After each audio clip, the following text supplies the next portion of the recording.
Imagine for a moment that someone's kidneys suddenly stopped functioning properly, a condition we refer to as kidney failure.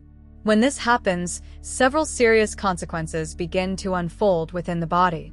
One of the primary issues is that toxic waste substances, such as urea, start to accumulate in the person's bloodstream.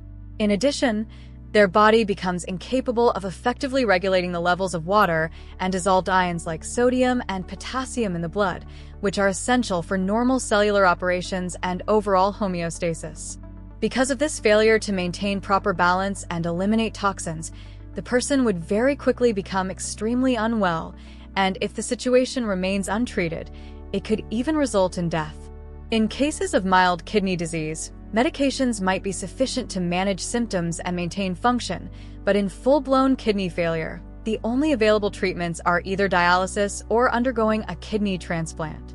Let us begin by looking more closely at dialysis, a medical treatment that acts as an artificial kidney by filtering the patient's blood externally.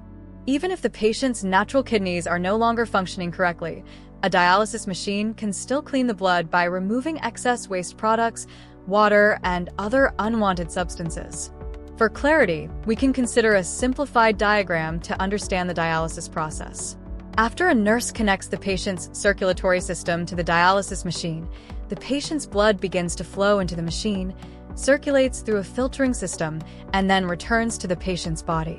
While inside the machine, the blood flows alongside a specially prepared dialysis fluid, but the two do not mix directly.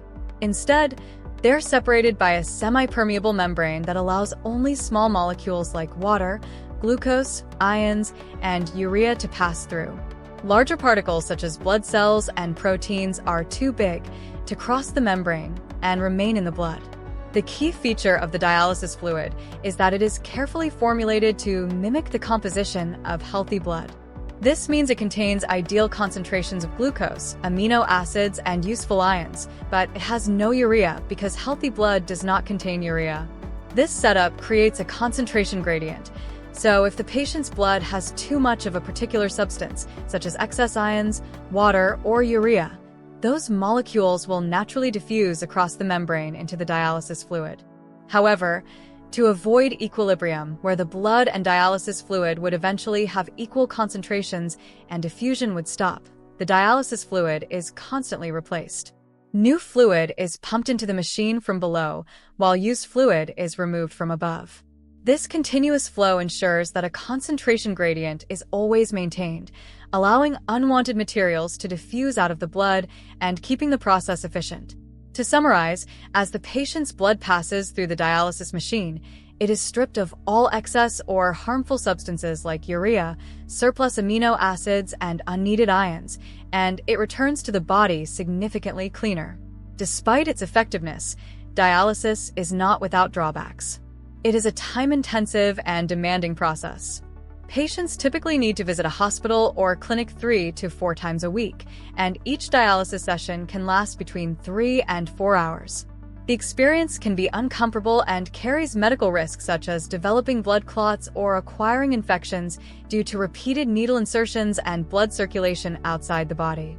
It is also expensive and must be continued regularly for the patient's entire life unless a kidney transplant becomes available. To help prevent this, doctors provide immunosuppressive medications that reduce the activity of the patient's immune system, but unfortunately, these medications are not always completely effective.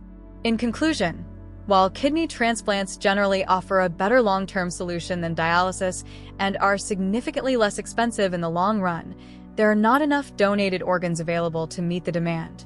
As a result, many individuals who suffer from kidney failure still have to depend on dialysis to survive and maintain their quality of life. This concludes our discussion for today, and we hope you now have a better understanding of the consequences of kidney failure and the treatments available to manage it.